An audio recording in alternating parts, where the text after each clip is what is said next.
ইসলামী ছাত্র আন্দোলন বাংলাদেশ ঢাকা মহানগর পূর্ব শাখা কর্তৃক আয়োজিত আজকে এই ছাত্র সম্মেলনের সম্মানিত সভাপতি, সর্বস্তরের ইসলাম প্রিয় দেশপ্রেমিক ভাইয়েরা আমার, ইসলামী ছাত্র আন্দোলন সাহাবাদের অনুসরণ, ইসলামী ছাত্র আন্দোলন রুহানিয়াত ও জিহাদের সমন্বিত প্রয়াস। ইসলামী ছাত্র আন্দোলন নিজেকে করার ভিত্তিতে সমাজকে গড়তে চায়। ইসলামী ছাত্র আন্দোলন নিজেকে গঠন করার ভিত্তিতে সমাজকে গঠন করতে চায়। ইসলামী ছাত্র আন্দোলন নিজেকে সংশোধনের ভিত্তিতে সমাজকে সংশোধন করতে চায়। আজকে আমাদের সমাজের সমস্যাটা কি? আমাদের সমাজের মূল সমস্যা হলো এই, যারা আমরা সমাজকে সংশোধন করতে চাই তারা নিজেরাই সংশোধন হই নাই। যারা সমাজকে বিনির্মিত করতে চাই তারাই নির্মিত হই নেই। আজকে যারা সমাজকে সুন্দরভাবে সাজাতে চায় তারা নিজেরাই নিজেদের জীবনকে সুন্দরভাবে সাজাতে পারে নাই। দেখেন, ব্রিটিশদের বিরুদ্ধে বৈষম্য বিরোধী আন্দোলন করেছিলাম, যেহেতু ব্রিটিশরা আমাদের সাথে বৈষম্য করেছিল। ব্রিটিশদের বিরুদ্ধে আন্দোলন করে আমরা ওদেরকে দেশ থেকে ভাগাতে বাধ্য করেছিলাম।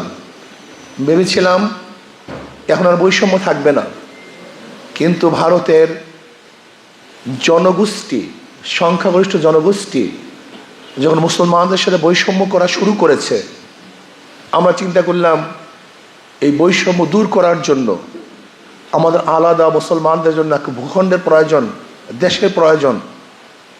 এই বৈষম্য দূর করার জন্যই 47-এ আমরা ভারত থেকে আলাদা হয়ে পাকিস্তান নামে এক দেশ গড়েছিলাম বৈষম্য দূর করার জন্য।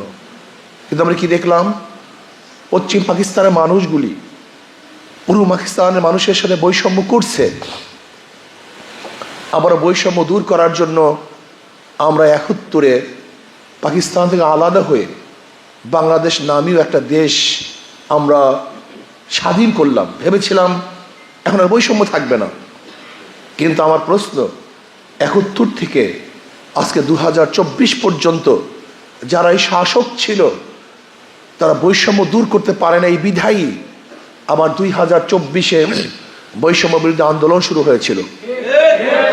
বৈষম্য থাকবে না, সাম্য, মানবিক মর্যাদা, সামাজিক ন্যায় বিচার প্রতিষ্ঠিত হবে, প্রত্যেকটা মানুষের অধিকার ফিরে পাবে, যেখানে থাকবে না জুলুম, অত্যাচার, অবিচার, চুরি, ডাকাতি, যেখানে থাকবে না ঘুষ, দুর্নীতি, যেখানে আমার মা বোনেরা ইজ্জত নিয়ে হাঁটতে পারবে, যেখানে প্রত্যেকটা শ্রমিক তাদের অধিকার ফিরে পাবে, যেখানে চাকরিজীবীরা নিরাপত্তায় চাকরি করতে পারবে, ব্যবসায়ীরা চাঁদা মুক্ত ব্যবসা করতে পারবে।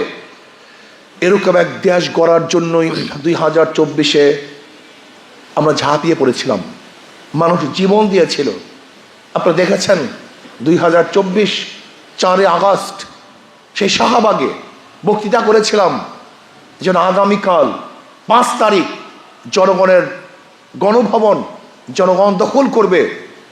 4 তারিখ বিকেলেই বক্তৃতা করেছিলাম, আল্লাহর কি কৃষ্মা, সেই 5 তারিখেই আমরা গণভবন দখল করতে পেরেছিলাম। ভেবেছিলাম বৈষম্য দূর হবে, মানুষ শান্তি পাবে, মানুষ মুক্তি পাবে। কিন্তু এবার কি দেখলাম? এই 5 তারিখের পরে আবারও চাঁদাবাজি, আবারও দখলদারি, আবারও গুন্ডামি, আবারও অবৈধ হত্যা। ঢাকা ইউনিভার্সিটিতে অবৈধ হত্যা হয়েছে, বিচারবিহীন হত্যা হয়েছে। আজকে মা বোনেরা ধর্ষিতা হচ্ছে। গিয়ে দেখেন থানাগুলিতে মিথ্যা মামলার পাহাড়। শুধু মিথ্যা মামলায় নয়, হাইকোর্টের জাস্টিস ইজ লাশে থাকা অবস্থায়ও তার বিরুদ্ধে মামলা হয়। আপনি চিন্তা করতে পেরেছেন দেশ কোথায় চলে গেছে? এর কারণটা কি? আজকে দেশকে ধ্বংস করার জন্য চক্রান্ত চলতেছে। সচিবালয়ে আগুন, এই আগুন পরিকল্পিত আগুন। এই আগুন জানতন আগুন নয়, পরিকল্পিতভাবে আগুন লাগানো হয়েছে। বিগত সমস্ত অপকর্মের রেকর্ডকে জ্বালিয়ে দেওয়া হয়েছে, যেন অপকর্মের কোনো রেকর্ড না থাকে। আমি বলবো তদন্ত করা হোক, নিরপেক্ষ তদন্ত করা হোক। যারা এই কাজ করেছে জাতির সামনে তাদের চেহারা উন্মোচন করা হোক এবং তাদেরকে বিচারের আওতায় আনা হোক। এর কারণটা কি? দেশ নিয়ে ষড়যন্ত্র, মানুষের জীবনযাত্রার মান খুবই খারাপের দিকে চলে যাচ্ছে। আজকে দ্রব্যমূল্যের গতি প্রতিদিন ঊর্ধ্বগতি, মানুষের জীবনযাত্রার অবস্থা খুবই খারাপ। এর কারণ হল এই, মাদার গাছ লাগিয়ে আমের আশা করা যায় না। তেঁতুল গাছের মাধ্যমে মিষ্টি ফলের আশা করা যায় না। চোর ডাকাত দুর্নীতিবাজের মাধ্যমে দেশ দুর্নীতি মুক্ত করা যায় না। সন্ত্রাসের মাধ্যমে সন্ত্রাস মুক্ত দেশ উপহার দেওয়া যায় না। শুধু চেহারার পরিবর্তন হয়েছে।